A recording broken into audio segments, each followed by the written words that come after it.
triumph on this perilous above.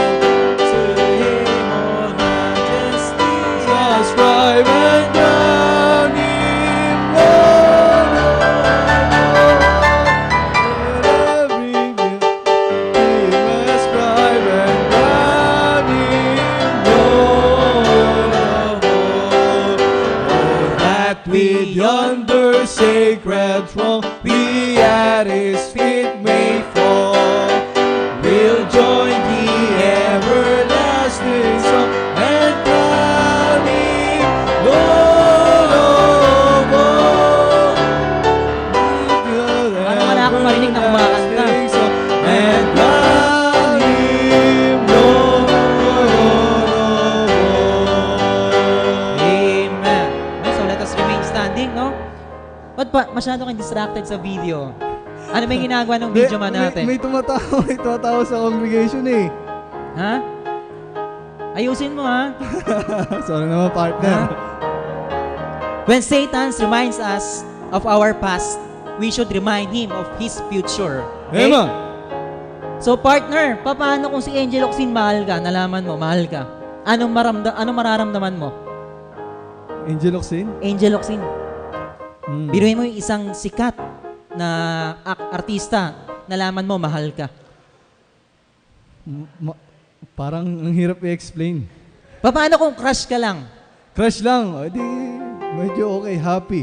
Happy ka, di ba? Paano kung yung hari, mahal ka? Hari? O kaya yung Reyna, mahal ka? Reyna? Aba, maganda ba yung Reyna? Maganda yung Reyna. Okay, maganda yung Reyna. E siyempre, parang ang tigasin, di ba? Ma-excite ka. O siyempre. Masaya. Opo, siyempre. Paano kung yung hari ng mga hari, nalaman mo, mahal ka? Oh, saan ka pa? Di ba yun yung God di mo loves us so i-explain? much. Di ba? Amen. God loves you so much. So let us sing glory to His name. Di ba? Yung para sa taong mahal ka. Alam niyo, pag ako gumagawa, pag ako kumakanta, para sa taong mahal ko, binibigay ko yung best. Di ba? So let us give our best today as we sing this song. Down at the cross where my Savior died, down where for cleansing from sin. Wala akong marinig. Dead to my heart as the blood applied. Glory to His name. Glory to His name. Glory to His name. Dead to my heart as the blood applied. Second verse, let us sing loud and clear. Amen. I am so wondrously saved from sin. Jesus so sweet, Amen. abides within. There at the cross where He took me in. Glory to His name. Glory to His Third stanza lahat ng choir. Glory Third stanza lahat ng choir members. Dead to my heart as Ready, the choir blood members? applied. Glory to His name. Okay. Choir. Amen. Pwede bang pa-request? Mas malakas. Wow. Makes me clean. Glory to His name. Sabay-sabay. Glory to His Amen. Umiinit na. name. Glory to His name. Dead to my heart. Siyempre, papatalo ba yung congregation natin? With two. Fourth stanza, please. Come to this mountain so rich and sweet. Yun. Cast thy poor soul at the Savior's Amen. Dash in today and be made complete. Glory to His name. Amen. Let us sing. Glory to His name. Glory to His name. Let's repeat the chorus. As the blood applied. One more time, chorus. Glory to His name. Glory to His name. There's to my heart as a blood applied. Glory to His name. Amen. Let us all welcome the Heritage Bible Baptist Church Choir.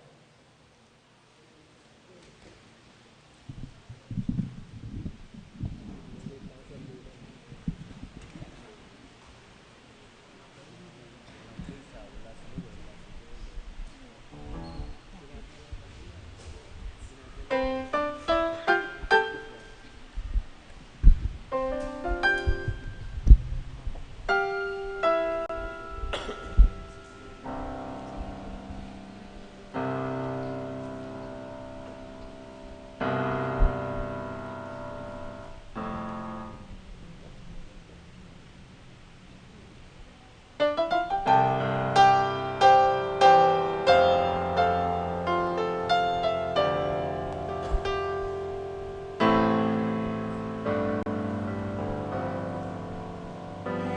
I walk through the door, I sense His presence.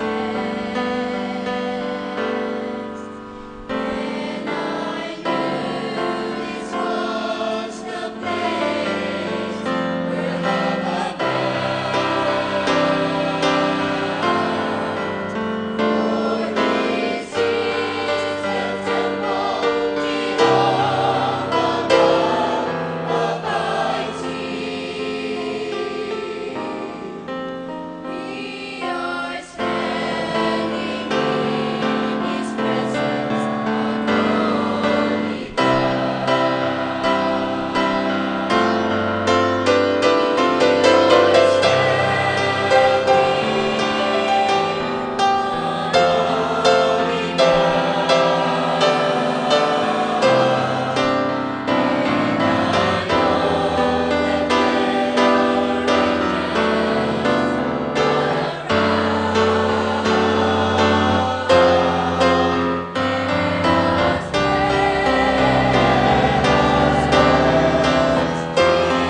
Happy morning po.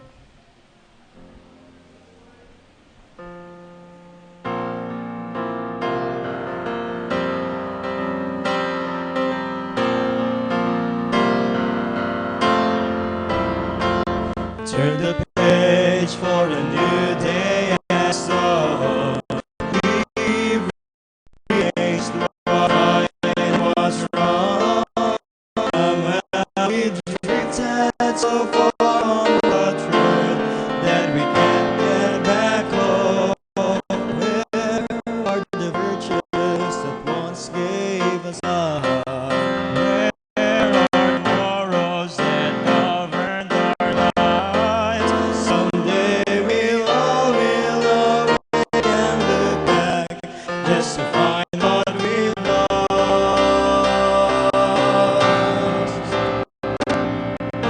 We need to get back to the basics of life, a heart that is pure and a love that is fine, a faith that is firmly grounded in Christ, a hope that endures for all time. These are the basics. We need to get back to the basics of life. The newest rage is the reason it ends. Trust, meditating, you can overcome any doubt.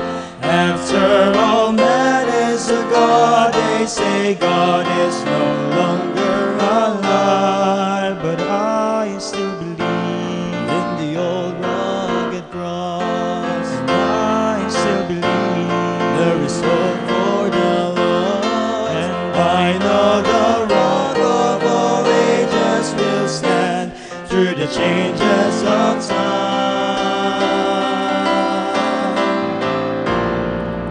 We need to get back to the basics of life, a heart that is pure and a love that is blind, a faith that is fervently grounded in Christ, a hope that endures for all time.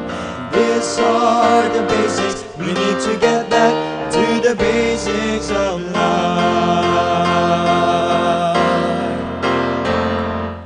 We've let the darkness invade us too long. We've got to turn the tide. We need the passion that burned long ago to come and open our eyes. There's no room for compromise. We need to get back to the basics of life, a heart that is pure and a love that is blind.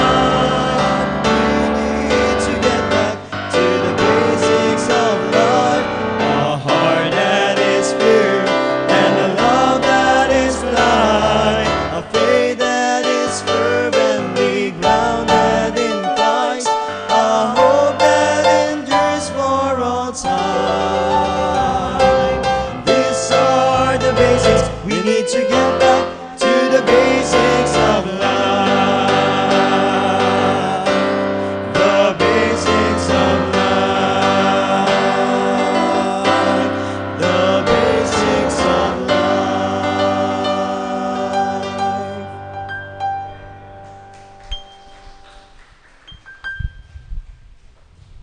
Amen. Salamat. Brother Kevin, may joke ako. Ha? May joke ako. Anong joke mo? Anong naglalakad sa dalawang paa? Anong daga? Daga? Daga. Sinong daga ang lalakad sa dalawang paa? Daga. Ako ba yon? Si Mickey Mouse. Ay, akala ko ako eh. O sino namang duck yung naglalakad sa dalawang paa? Si Donald Duck. Ay, hindi lahat ng duckling dalawa eh. Lahat ng duck naglalakad sa dalawang paa. Okay. Oo nga no. So, song number 250. Tayo tayong lahat. Uwi kayo dyan.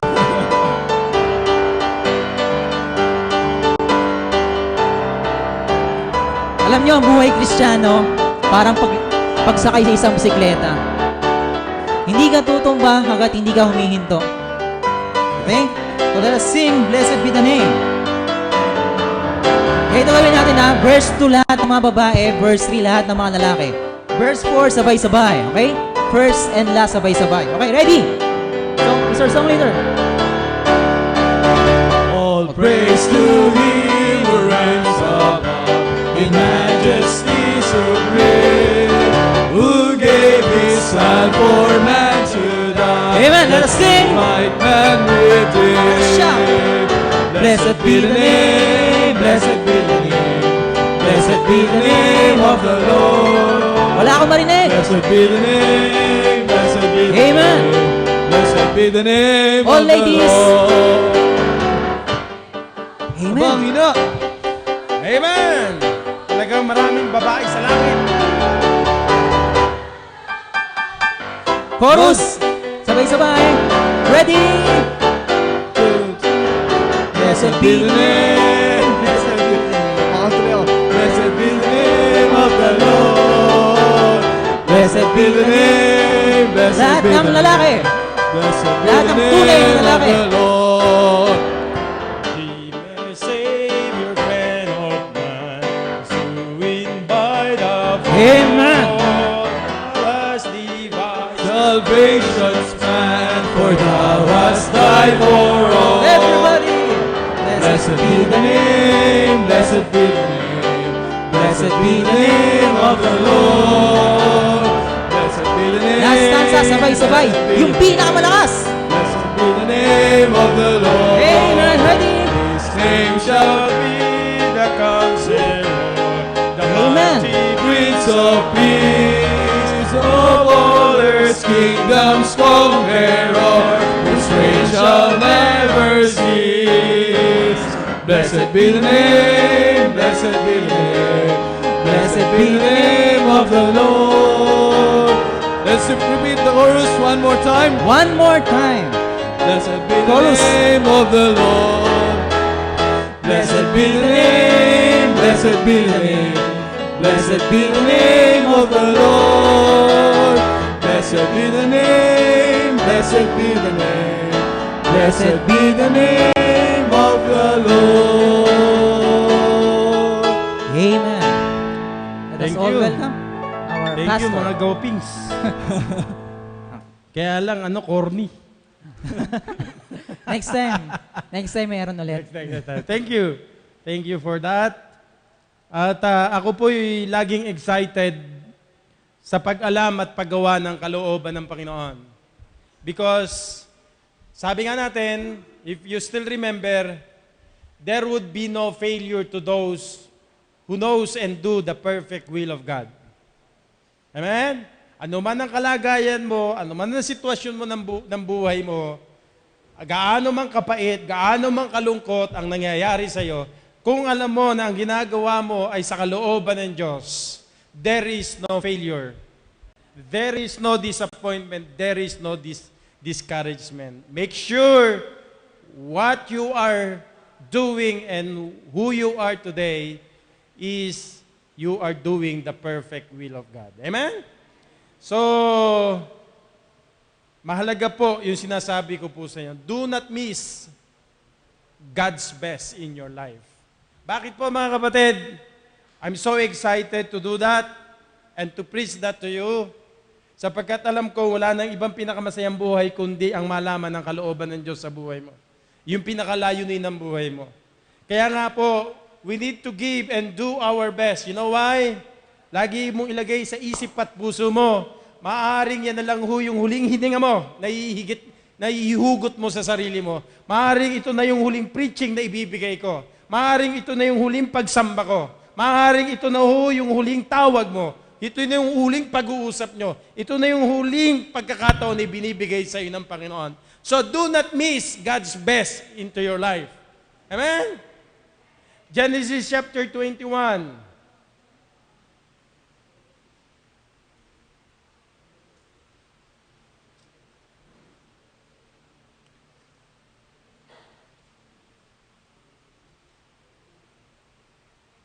Genesis chapter 21, verse 1. And the Lord visited Sarah as he had said, and the Lord did unto Sarah as he had spoken. As he had spoken.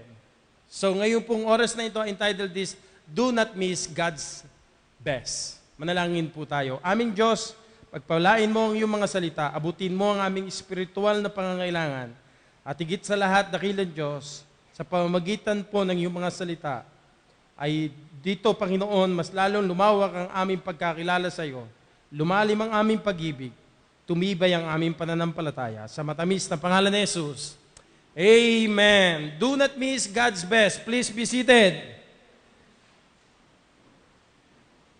Kayo ho ba'y nagkaroon na ng isang pagnanais na kinakailangan nyo yung bagay na yan, and you waited that for a long time, and you only discover it did not happen to you? Lahat tayo nakakaranas ng mga ganyang bagay sa buhay. And many of us have been down many times on the rough road of times. Marami ho sa atin, nag-e-expect tayo na makapagtatrabaho, it never happened. Or else, nakapagtrabaho na ho kayo, bigla kayong mawawala. The other day, tumawag yung si Cora, Pastor, di mo na makakaten kasi tinanggal si Boyet sa trabaho. Ang unang pumapasok sa isipan ko, una, meron ba tayong protection inilagay na pinabakuran ba natin ng Diyos ang ating trabaho sa panahon na tayo nagtatrabaho? God will only protect you from any harm, from any evil. Ano ibig ko sabihin? Tatanungin mo palagi, nagtatights ba ako faithfully?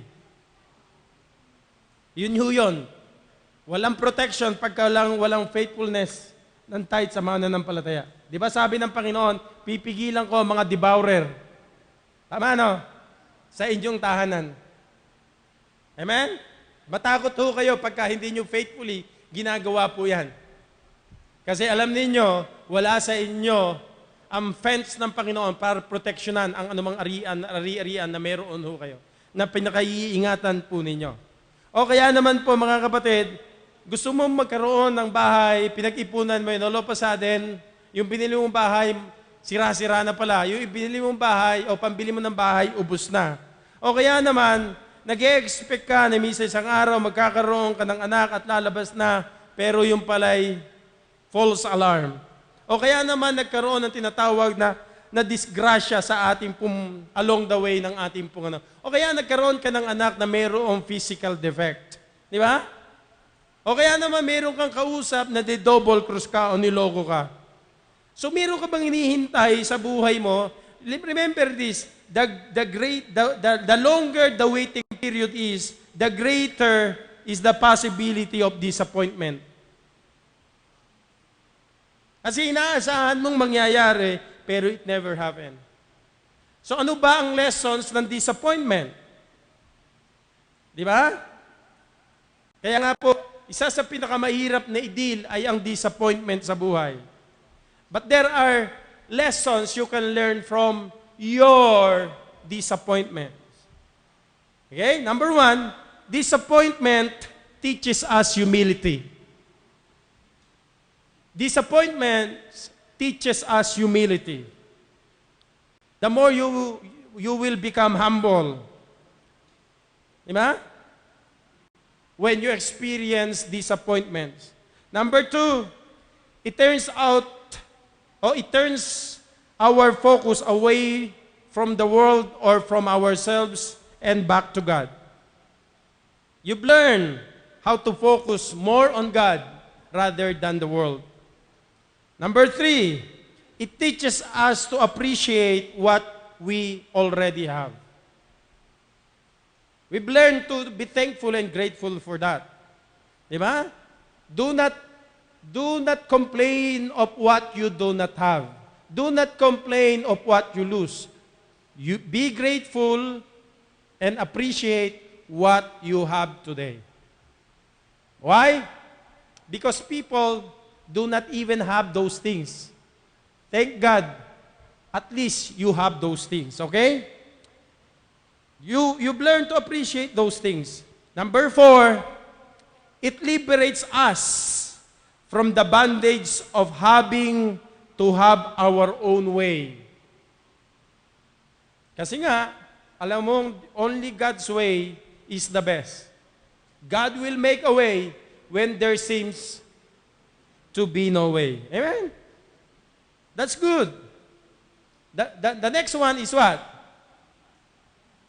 Disappointments are normal and natural. Maybe you are disappointed today, maybe you are not, but the coming days, you will be disappointed because disappointments are normal and natural to human being. Okay? Makita nyo naman ho yan. The next one, eto ho. Your disappointments, my disappointments, is His. What? Is what?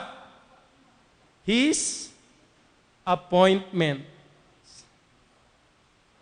Your disappointments can be His appointments. May itinakda ang Diyos sa ating lahat. So, ngayon pong hapon pong ito, sabi nga, Christian life is a land of hills and valleys. Diba? May maliliit na bundok at mayroong mga, anong tawag doon sa valley? Sa Tagalog? Hindi, mayroong tawag na malalim doon eh. Burol ba? Hindi, mayroong pa mas malalim na burol doon. Hindi. So, Christian life are the life of what? Hills and valleys. Tama yung sinabi ni Solomon. There is a season for laughter and there is a season for sorrow or weeping. Di ba? So every hill also has a valley beside it. Wala hong valley o wala hills na walang valley. So even nga ho yung pinaka-close family mo, close friend mo, can bring either joy or sorrow. Yung pinakamamahal mo na. Our home can be in one day a happy home and one day it can turn to a home of sorrow. On the next day, it would be sad. So, the life of Abraham in Genesis chapter 21 is filled with disappointments and at the same time, filled with God's appointments. Di ba? So, ang sarap po ng buhay. God knows how to make your life balanced and make your life what? Full of flavors. Don't you know that there are 31 flavors? Di ba? Vanilla flavors, chocolate, everything. Di ba? Imagine kung lahat vanilla lang, dilugi yung ayaw ng vanilla flavor. Oh, di ba? Mas masarap yung ang kinreate ng Panginoon ng lahat ng bagay with different taste because God knows we are different tastes in favor or in flavors. So what can we learn from Abraham's disappointments? If Christian life are full of hills and valleys, there are disappointments. Sometimes you are on the top, sometimes you are in the valley. Sometimes you are full of blessings, sometimes you are in famine. Di ba? Sometimes it's rainy season, sometimes it's summer season. So you need to be prepared for that. So number 1, what Abraham learned from the birth of Isaac. What Abraham learned from the birth of Isaac. From verses 1 to 7, you know, the Lord has been gracious to Abraham and Sarah. You know why? Because the Lord made repetition to His promise to Abraham and Sarah. And He said to Sarah, Sarah, you are going to be preggy. You are going to bore a son.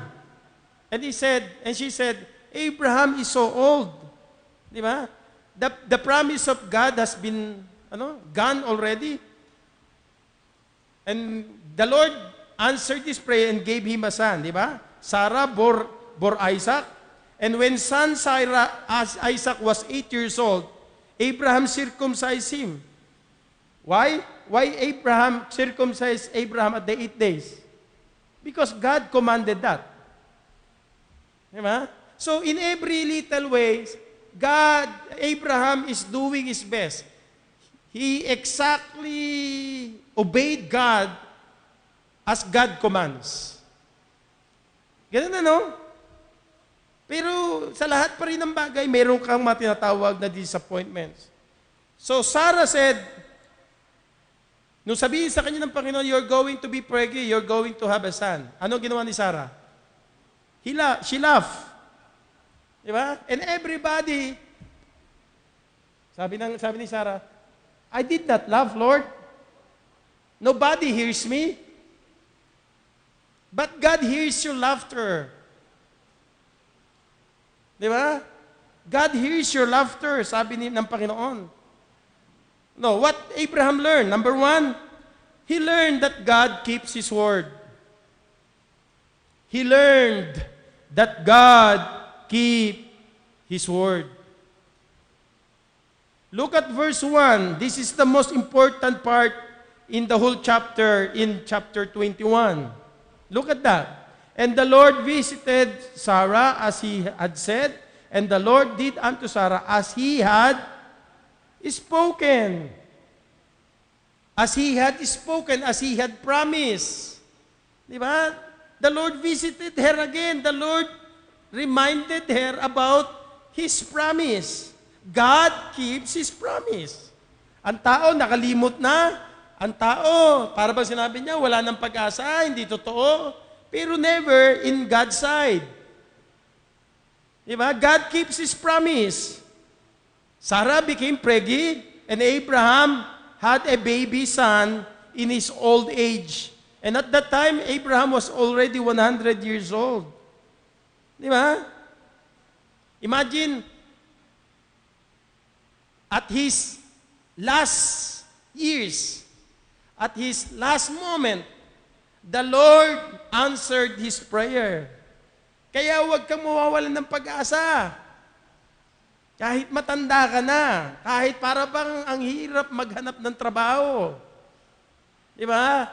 Kahit para bang hindi na yata ako makapag-aasawa. Kung ano yung kalooban ng Panginoon. Kung ibibigay ng Panginoon, kung hindi, nothing to worry about. Everything is in God's hand. Di ba? Sabi ng Panginoon, as He had promised, as He had said to Sarah and Abraham. Di ba? Imagine that, ano?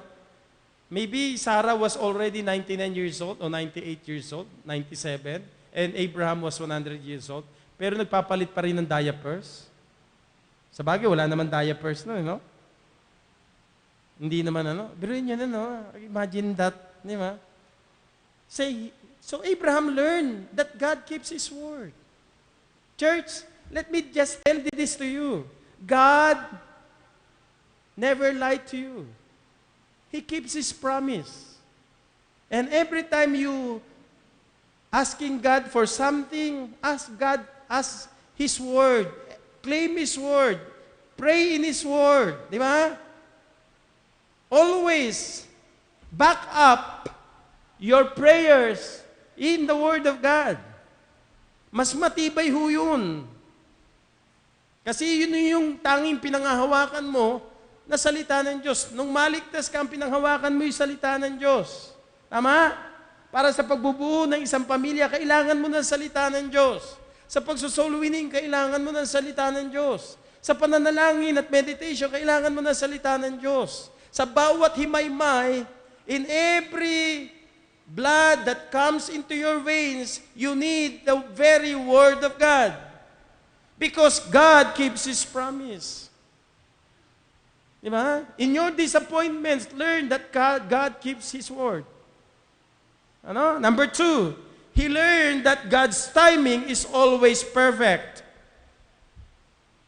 Imagine, when God called him in the Ur of Chaldees, approximately there are 25 years had passed. Marami na hong adventures, marami na hong mga spiritual ups and downs si Abraham. Sometimes, mga kapatid, he fervently believed in God. Sometimes, he doubted God. And there are times sa buhay ni Abraham, he even lied to God and even he lied to his wife. And maybe Abraham wondered, Lord, are you going to keep your word? When are you going to fulfill your promise to me? Di ba? And Isaac is a reminder that God's calendar, God's watch is always perfect. His time is always perfect. So God is never too early, and God promise is never late. Hindi lagi siyang nagmamadali. Hindi siya kumikilos at gumagawa ayon sa ating timetable at calendar. Hindi siya nagkakaroon ng mga wrinkles. Di ba? Hindi siya nagkakaroon ng mga frets. Hindi ho kailanman ang Diyos nag-alala ano ang mangyayari sa iyo sa araw-araw. You know why? Because God keeps His word. God knows His time is always perfect. Number 3, Abraham learned that God's power is unlimited. Ano sabi ng Romans chapter 4 verse 21? Look at that. Romans chapter 4 verse 21. Basahin po natin sabay-sabay. Ano sabi doon? And being fully persuaded, not only being persuaded, sabi doon, being fully persuaded.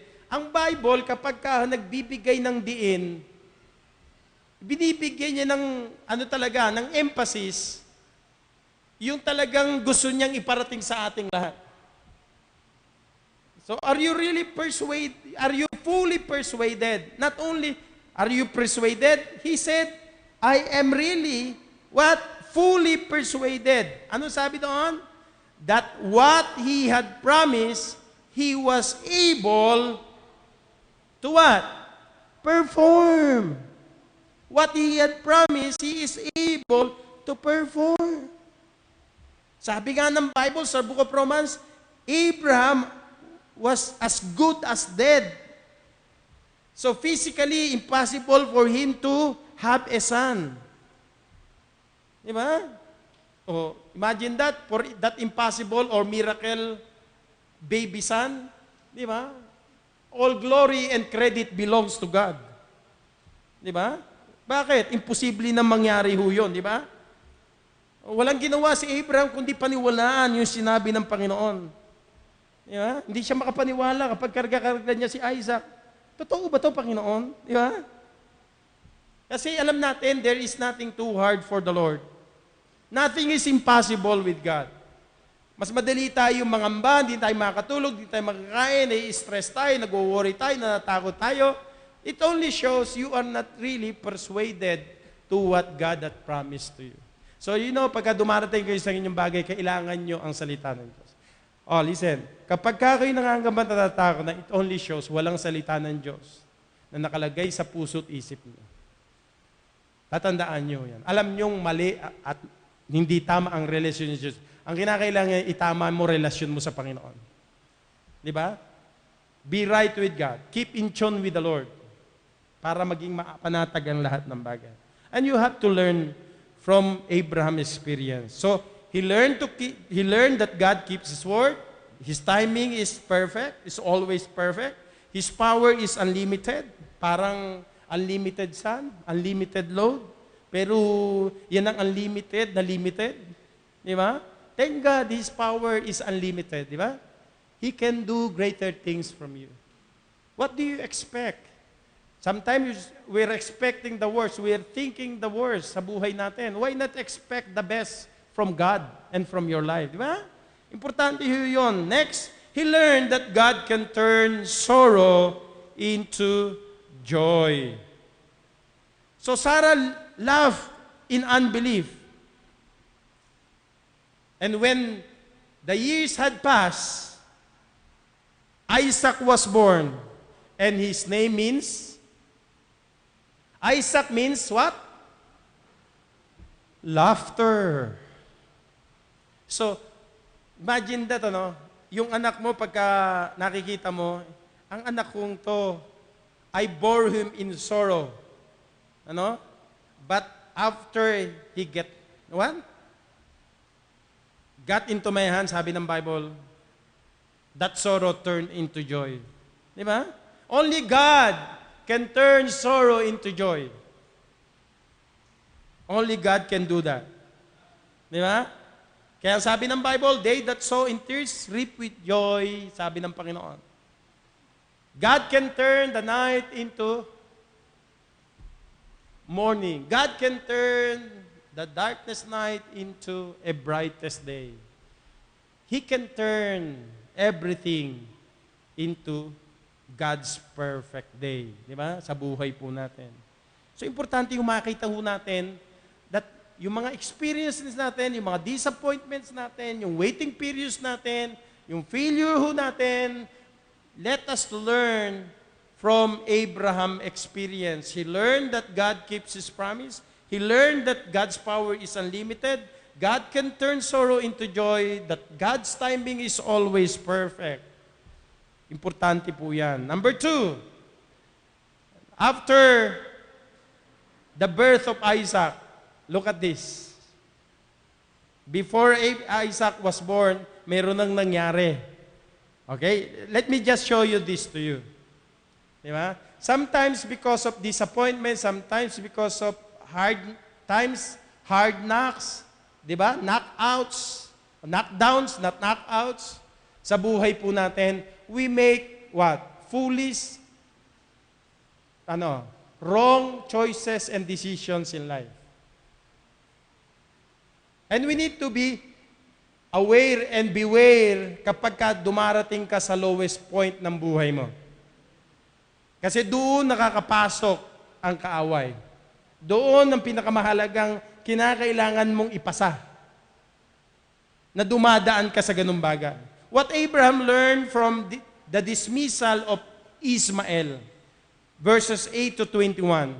Actually, this is the strangest, the saddest portion in the life of Abraham. Imagine that, Nagsasaya si Abraham habang lumalaki si Isaac. Pero bago ipanganak si Isaac, itong si Sarah, nakita niya lumalaki si Ismael, na anak ni Hagar, the Egyptian. And Hagar is mocking Sarah. Di ba? Teasing her. Tingnan mo, wala kang anak, ako merong anak. Anong ginawa ni Sarah? Mga kapatid, pinalayas niya si Hagar sa kanyang tahanan. Why? Because Ismael had no part in the inheritance of Isaac. Kaya yung harsh words ni Sarah, yung bitter life ni Sarah, di ba? Binigay niya lahat kay Hagar. Simula nung maipanak si Ismael, probably si Ismael, mas matanda siya kay Isaac, 15 to 16 years old. Imagine that, yung insulto sa kanya. By the way, mga kapatid, kaya rin naman nagkaroon ng anak si Abraham because of Sarah. Kasi gusto niya na magkaanak. Pero ito namang lalaki, sunod-sunuran sa asawa. Di ba? How strangest na ipagawa mo at gawin mo rin yung bagay na yan. Kaya nga, lagi natin sinasabi, walang mangyayari sa buhay mo na kahit sabihin ng iba na hindi mo pinayagan. Nothing will happen to you unless you permit it. You allow it. Example, may naninira sa akin. Di ba? Sinisira ko na. Anong gagawin mo? Sisiraan mo rin. Hindi. nothing will affect you unless you permit it na mag-penetrate sa'yo. Di ba? Ihirap po noon, di ba? It's so distressful sa buhay ni Sarah na lagi nakita habang lumalaki yung kanyang anak. Di ba? Until finally, pinalayas niya si Sarah. Ano matututunan po natin sa dismissal, sa pagpapalayas kay Ismael sa tahanan ni Abraham? Una, he learned that choices have consequences. Alam nating lahat na anumang mga pinipili mo ngayon have consequences. What you choose today determines what? The quality of your life tomorrow. Ano yung sinabi ko? Ano yung sinabi ko? What you choose today determines what? The quality of your life tomorrow. So, because choices have consequences. And sometimes, yung consequences na yun, you cannot change it anymore. Yung mga mali mong ginawa, hindi mo na pwedeng baguhin yon. Ang pwede mo lang mabago, ikaw. Yung susunod na pagpili mo.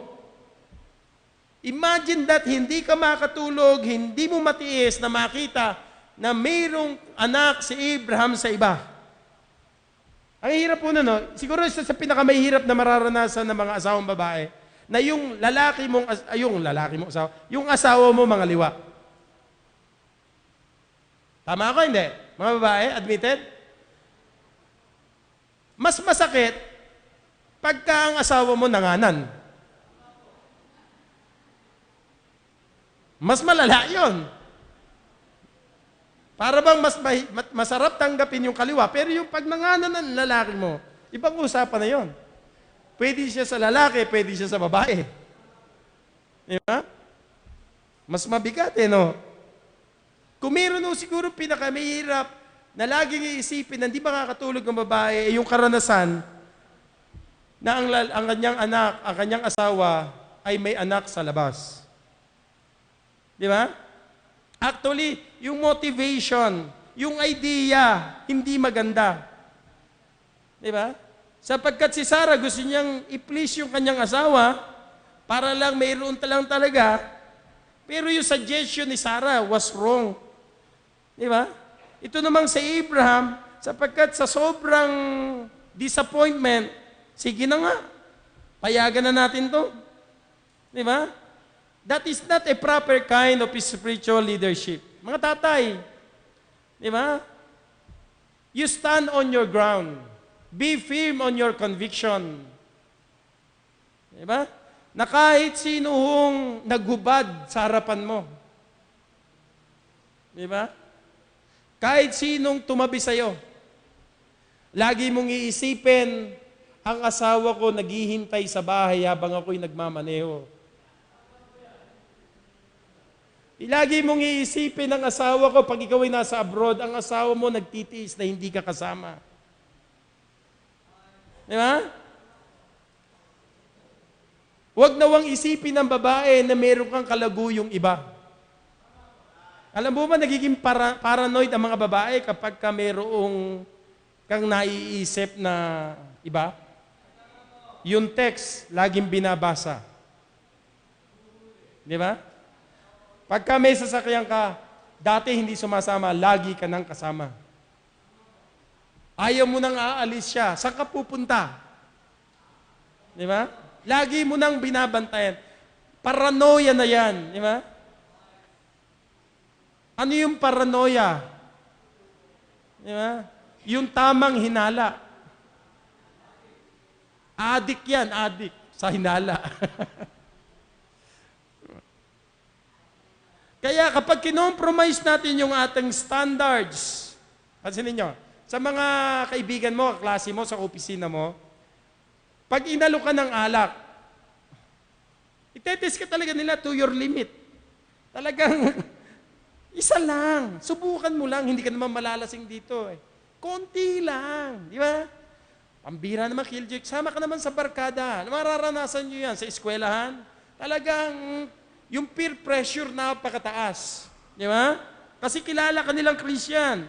Kapag kinompromise mo yung standard mo, kapag nilower mo yung conviction mo, at bumagsak ka sa moral and ethical shortcut, tatandaan mo, hindi mo mahihirapan ka ng pagsabihan at dalin sa Panginoon yung mga taong yan. Bakit? Meron na ho silang, kumbaga sa loophole na sasabihin sa'yo. Tingnan mo na, nahuli rin ka namin, hindi kami maniniwala sa'yo. Kahit ano ang sabihin mo. So choices have consequences. Actually, please bear with me this. Mga mag-asawa, anuman po yung mga painful experience, hardship mo ngayon, is because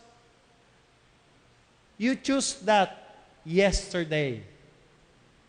Pinili mo yan. Pastor, nagkamali ho ko sa pagpili ko. Ano ang gagawin mo? Nagkamali ako sa mapapangasawa. Akala ko ho kasi siya, maayos yung mapapangasawa ko. Kaya nga ho, tingnan nyo no, yung people, pag mag-aasawa ka, ang titingnan, hindi mo lang titingnan yung magiging boyfriend at yung girlfriend mo. Titingnan mo at pag-aaralan mo yung magiging biyenan mo. Kung ano ugali nila, maayos bang pamilya. Pag maayos yung breeding niyan, maayos ang breeding niyan, sure enough, may lalabas na mga anak niya maayos ang breeding. Ikaw ang nakuha mong pamilya, magulo, do not expect na yung utak ng asawa mo magiging maayos. Kung lumaki yan sa lola, kung lumaki yan sa irresponsable, lumaki yan na umaasa, huwag kang umasang pag nag-asawa yan, babaguhin yan. Mga kapatid, kinatandaan na yan eh. Pinili na yan eh. Alam nyo, makinig po kayo, hindi porke ikaw ay Kristiyano, hindi porke pupunta ka ng langit, na bago na ugali mo. Ang binago lang ng Diyos sa'yo, yung kaluluwa mo, binigyan ka ng Espiritu. Pero yung pag-iisip at ugali mo, at yung heredity mo, nandoon yan. Yung pa rin yan. Kung tamad ka noon, hindi mo pwedeng maging masipag ka ngayon. Kung responsable ka noon, ganun ka rin. Kaya nga, listen, kapag naging Kristiyano ka na, listen, mababago lang yan kapag lumalago ka spiritually. Pero kung tamad ka sa spiritual na bagay, huwag mong asahan magbago isip mo, attitude mo, at mga pamumuhay mo at buhay mo. At tingnan nyo, nakikinig ba kayo? Kunyari pa kayo, hindi kayo nakikinig kasi tinatamaan kayo. Umiiwas kayo sa sinasabi ko. Mahal kita, sinasabi ko lang sa'yo para matuto ka. In the first place, buhay mo yan. Ayaw mo makinig, bahala ka. Kaya lang, mahihirapan ng pamilya mo at anak mo. Kawawa naman siya. Di ba? Dito tahimik. Mababait kayo. Ito mga salbahay, mga karnal to, mga backslider to, kayo mga espiritual. Ha? Wala yung mga yan. Yan yung mga taong ehemplo ng isang miyembro. Hindi tinatamaan kasi walang pakiramdam yung mga yan. Di ba? Yan yung mga gusto kong miyembro. So Abraham learned the hard way. As he watched his son Ismael walk down the lonely road toward the desert. Hirap, no?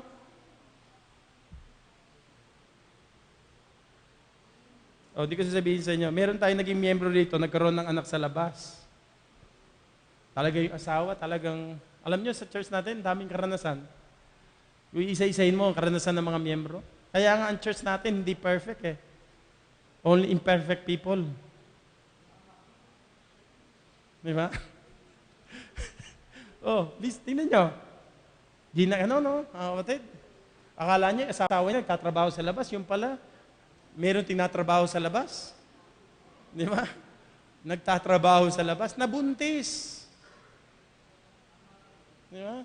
Kaya hindi porke walang anak o may anak. Pwede. May anak naman kasi. Di ba? Hindi naman talaga yun ang dahilan eh. Di ba? Character na lang ng tao. You know what? Nabuntis. Alam niyo, sabi ng babae, gusto magpakamatay, gusto maghiwalay.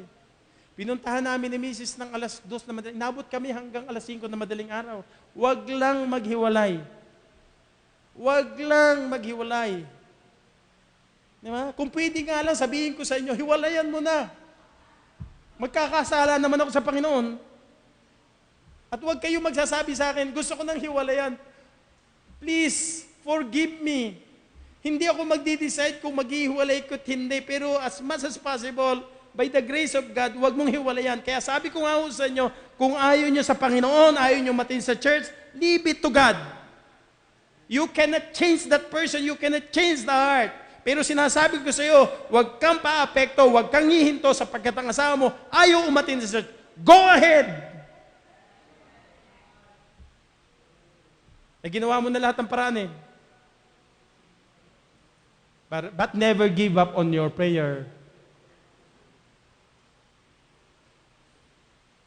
You need to be tough in tough times.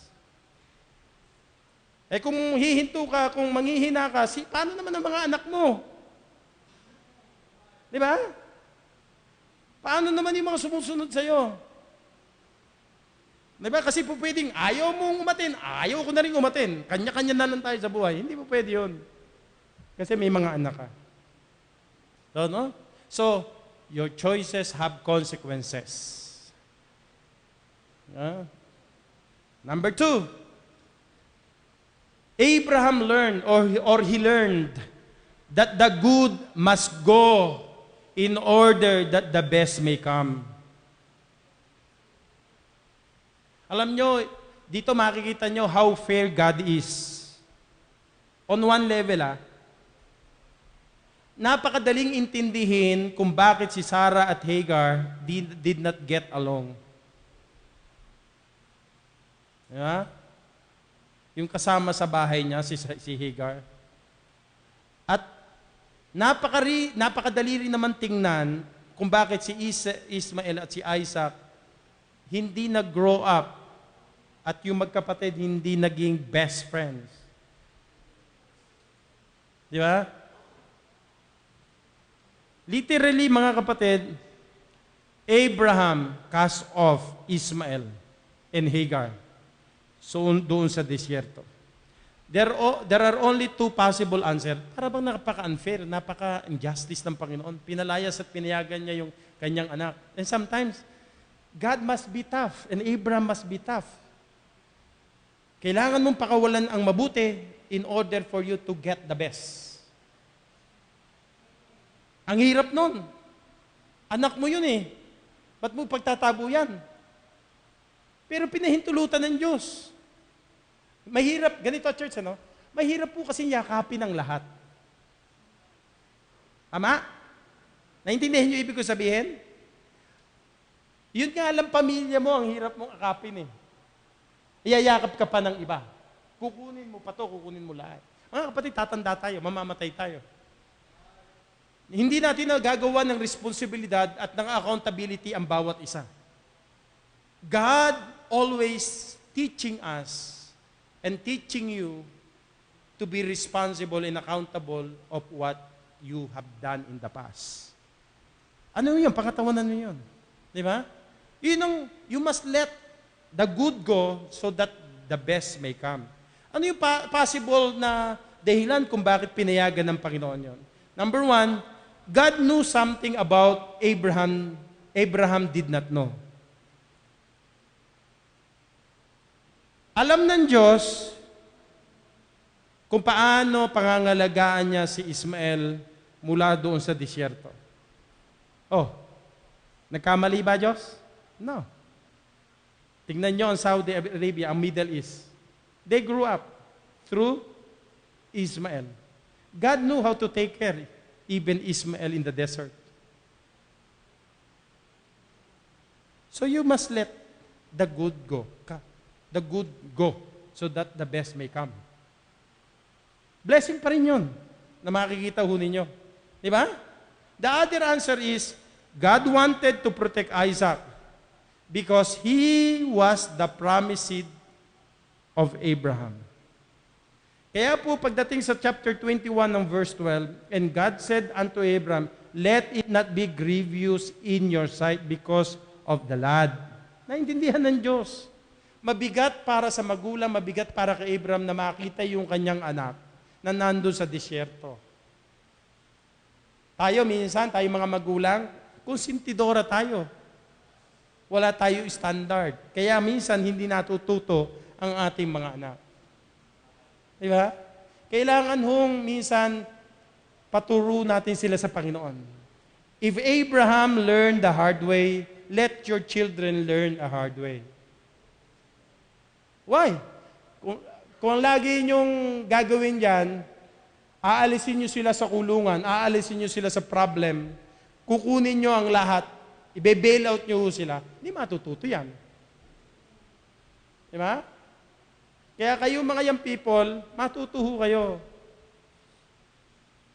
Yung pagka hindi ka mapag-aral, nagtatampo ka. Dapat alam mo papaano mo buhayin, pag-aralin, wag lang umasa sa lahat. Diba? Kasi ang mga magulang mo, hindi yan Diyos. Hindi yan Diyos. Yan yung naghihirap para sa'yo at ginagawa yung best para sa'yo. Diba? Sabi ni Abraham, naintindihan kita, pero let me take care of the good so that the best will come out. Ano yung mga bagay na mga mabubuti na alam mong napakasama ko doon pag pinabayaan ko to, na hindi mo naman ma-achieve o makuha what is best for you.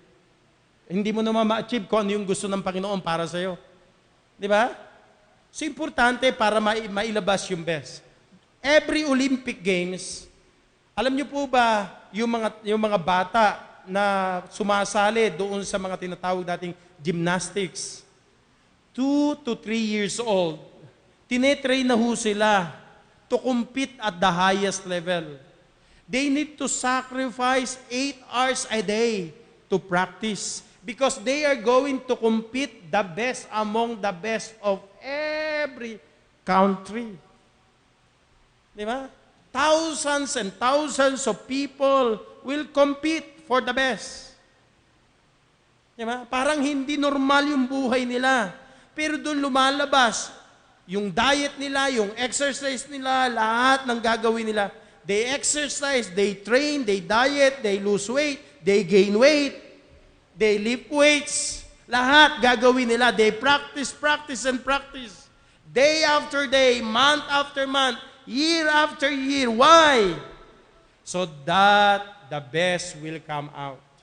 Kinakailangan alisin mo yung mga fats. Alisin mo yung mga mabubuting alam mong maganda naman sa'yo. Pero para lumabas yung pinaka-best sa'yo, kinakailangan mong mag-excel.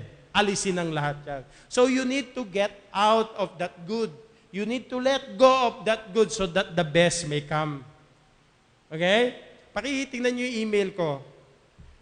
Pakibuksan yung email ko and I'll show you that to you. So giving up the good. Sometimes good, kaya nga lagi ko sinasabi, okay? Your good today may not be the best. Before you become best, you need to give up the good so that good will become better and better will become best. Do not settle for the good.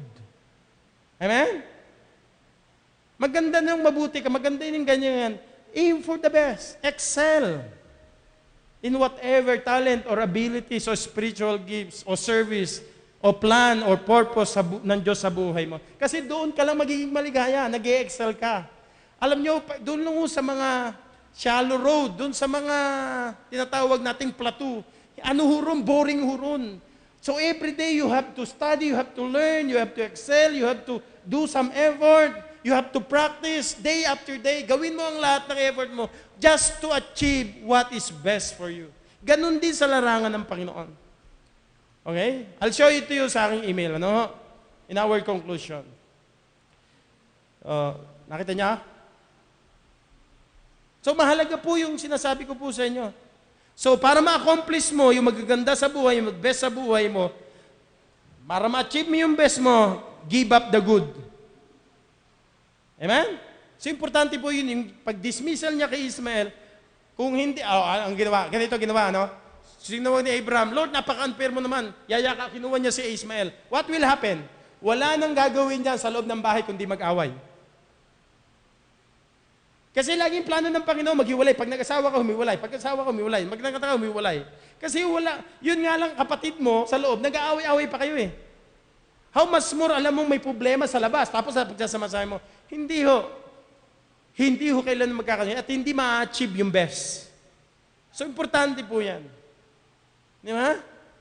So, bago ang di ba, Miami Heat mag-finals, sa Game 6, lumabas talaga kung sino talaga yung may puso at nag-excel sa exercise at pinag-isipan at pinagandaan how to be a champion. Di ba? At the last 17 seconds, di ba? Tinira ni Lebron ang bola sa 3 points. Hindi pumasok.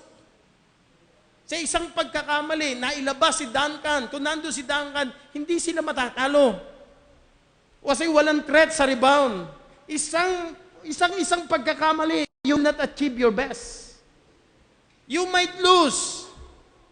So, you need to give up the good.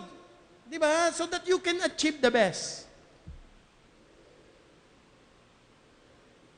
Yan. Don't miss God's best. Okay? Yung pinakauna natin. Kinuha ko ho itong article na ito, written by Watchman Nee. In his article, The Altar, The Life of an Altar and the Tent. That article. The life of a Christian is the life of the altar and tent. Okay? What is the altar? The altar is toward God. And while the tent is toward the world. Please, get this point. Napakaganda po nito. Okay? Ano ang altar? Yung relasyon mo sa Diyos. Ano yung tent? Sa mundo, ito, nabubuhay ka. In His presence, God requires His children to have an altar. So araw-araw dapat talaga, ikaw na isang Kristiyano, dapat may altar ka. God requires you to have an altar every day because you need God's presence to live in this world. Okay, why? And on the earth, you need a tent. An altar calls for a tent. And a tent, in turn, demands an altar. So it is impossible to have an altar without a tent. And it is impossible to have a tent without an altar. So the altar and the tent are interrelated to each other. It cannot be separated. Ang sinasabi ko, hindi kayo po pwedeng mabuhay sa mundong itong walang altar. Yung presensya ng Panginoon. Okay? Hindi mo pwedeng i-separate yan. Kaya pag ikaw ay nagtrabaho, wala na yung altar mo, yung devotion mo, patay ka riyan. Pagka ikaw, wala ka nawa, mag-aral, magtrabaho, di ba? Pag dumating sa iyo yung pagkakataon ng mga problema sa buhay, gugulat yan. Pero your altar, pinabayaan mo, nineglect mo siya, pinorsake mo siya. It will determine ano talagang buhay meron ka. Magko-collapse lahat ang tinayo mo. Mawawala lahat yan. So, hindi mo dapat ihiwalay ang altar mo habang nandito ka sa tent na ito, sa mundong ito. Okay? So, it cannot be separated. Si A.B. Simpson wrote a poem, God's Best, that divulges the depth of His consecration. Ibig sabihin, divulge it, make it public, make it known. Pinakilala niya kung ano yung kabanalan niya talaga, kung ano yung talagang gusto niyang best sa Panginoon. So I want you to read it because it will show you how shallow your consecration is. And you will repent after reading this. Please try to understand. Okay? Are you ready now to read? Let's read that together. God has His best things for the few that dare to stand the test. God has His second choice for those who will not leave His best or have His best. It is not always open ill that risks. Hindi na lang ho lagi yung mga sakit. That risks the promised rest. The better often is the foe that keeps us from the best. Hindi naman daw ho yung mga sakit, hindi lang daw yung mga panganib that keeps us from the promise. Kundi kung ano pa yung mga magaganda sa buhay natin, yung mga better sa buhay po natin, na lalong hindi natin nakukuha yung best sa buhay natin. Continue. Some seek the highest choice. But when by trials press, they shrink, parang natutuyo.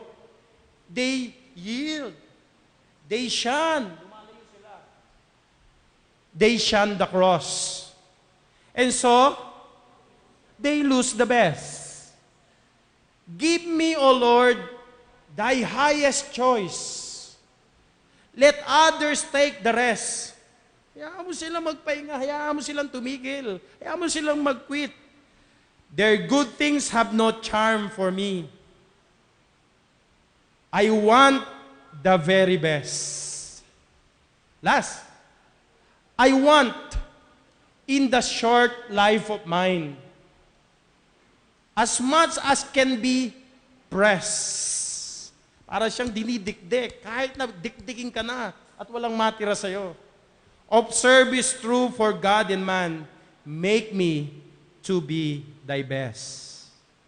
Totoo ho yan sa mga godly men and women in any generation. Why?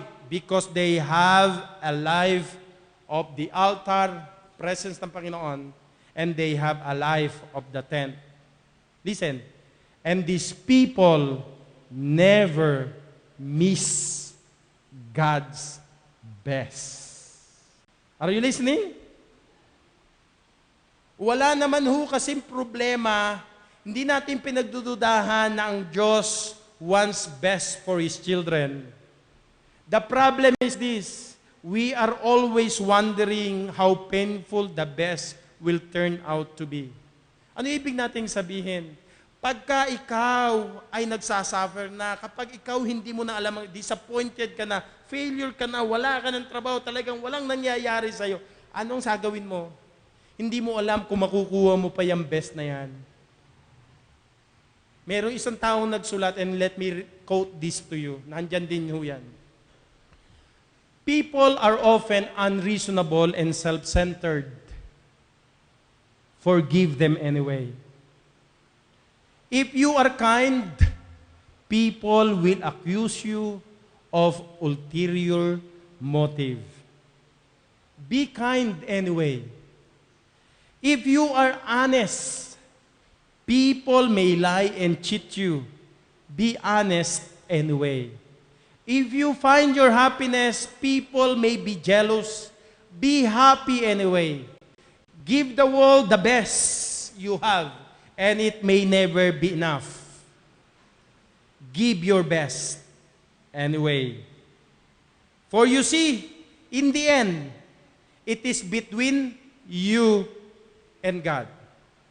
It was never between you and others anyway. So, do not miss God's best. Manalangin po tayo. Tumayo po tayong lahat.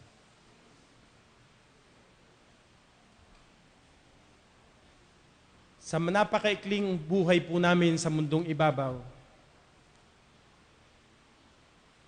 pwedeng sirain, wasakin, ibagsak ang aming buhay kapag wala kaming altar, yung presensya mo, Panginoon.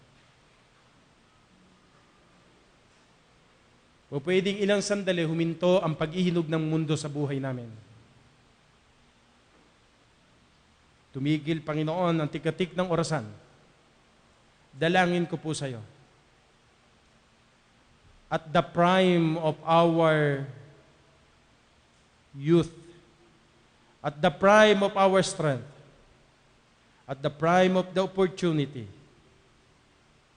success is about to reach. I pray, Lord, that we will never miss God's best.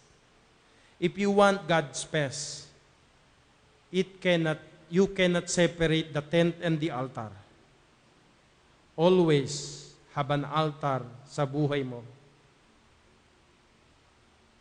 while you are in this life of tent or tabernacle on this earth.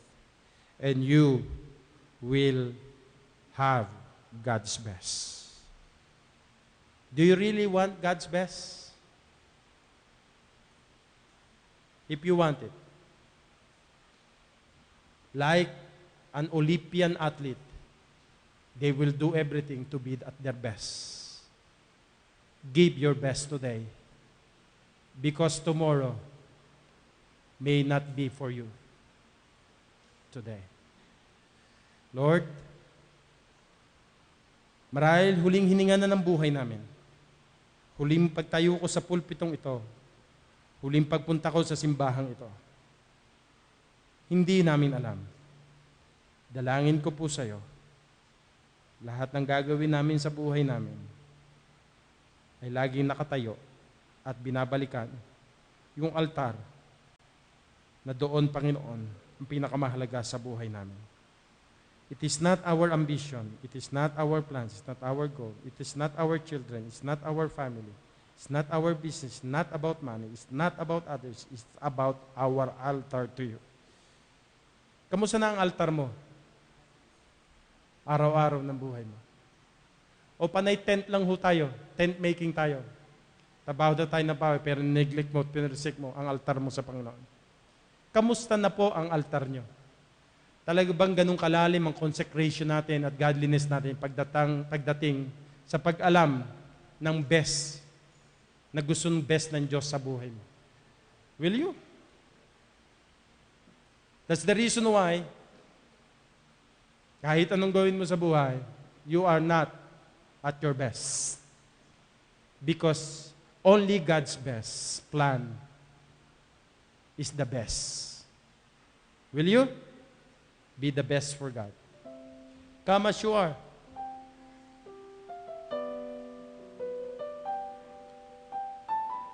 I don't care what's your disappointment. I don't care. As long you have an altar, because your altar cannot be touched with the material pressures or any pressures in this world, because you are protected by God's presence. Gaano kalalim ang consecration mo pagdating sa pag-alam at paggawa sa pinakamagandang plano ng Diyos sa buhay mo? Gaano?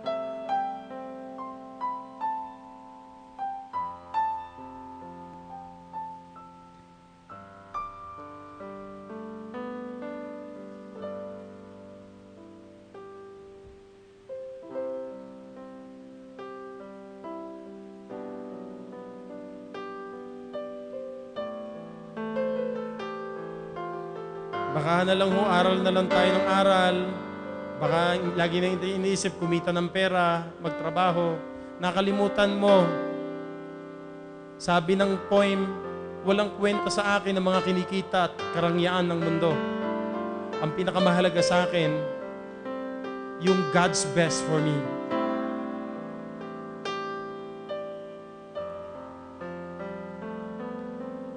Ano talaga ang tibok? Ano talaga, where you are after?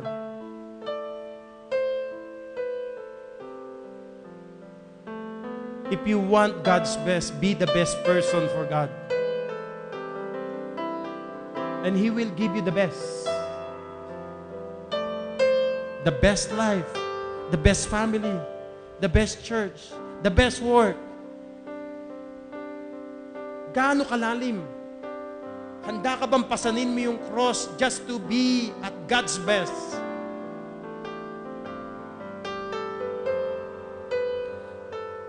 God,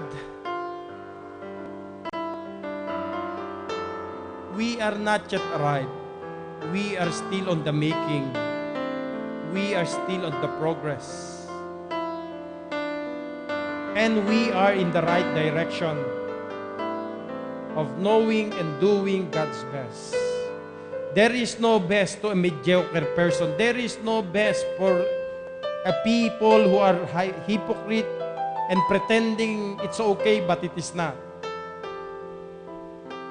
Kailangan talagang marating namin, Panginoon, ang isang buhay na hindi kami at hindi ibang tao. It's about you. Kung ano ang gusto mong ipagawa sa amin, kung sino kami sa harapan mo. Minsan gusto naming maganda sa paningin ng tao, maganda narinig namin sa mga palamuti at mga nangyayari at gusto naming ma-achieve sa buhay. Lord, it is not about the world. It is about you. Because at the end, we are going to give an individual accountability to you. You will give us a reward if we will be found faithful till the end. I don't know. I pray, Lord, na hindi ma-miss ng mga members ko sa church what's the best for them that He planned for you, for them, O God. Lalo na, kahit na ho kami bata pa at medyo at the last calendar, last event ng buhay po namin, we can still do the best. The best time, the best effort, the best love, the best relationship, the best serve that we could have. Maikli lang ho ang pagkakataon at buhay. Sometimes may mga tao, Panginoon, taken for granted ang relationship, ang family, may panahon pa para magalit, may panahon pa para mag-criticize, may panahon para mag-complain, may panahon para ma-disappoint, may panahon pa sa lahat ng mga bagay sa buhay. Pero, Panginoon, hindi niya pinahalagahan ang pinaka-best na plano mo sa buhay niya. Yung po bang okay lang na hindi umaten, okay lang na pabayaan ng mga bagay na ito, yung kanyang altar, sorry to tell you, you will never find God's best into your life and to their lives. Pero salamat po. It's my joy na ang mga anak mo ito, Panginoon, that their heart is, that they are after to your heart before your hand. I pray, O God, as they continue carrying the cross, willing to be pressed down, willing to do whatever it takes, I pray, O God, that they will be able, Lord, to enjoy, find, do what's best into their lives. Lord, salamat po. Thank you. Thank you. Sa privilege na marinig namin na mayroong isang Diyos na nagnanais ng pinaka-best sa buhay po namin. Salamat po. We give you the glory and the honor. In Jesus' name I pray. Amen. Please get a partner.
Tumayo po tayong lahat para sa ating pagbibigayan.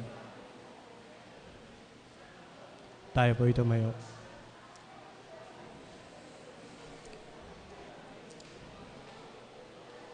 Sabi po ng Biblia sa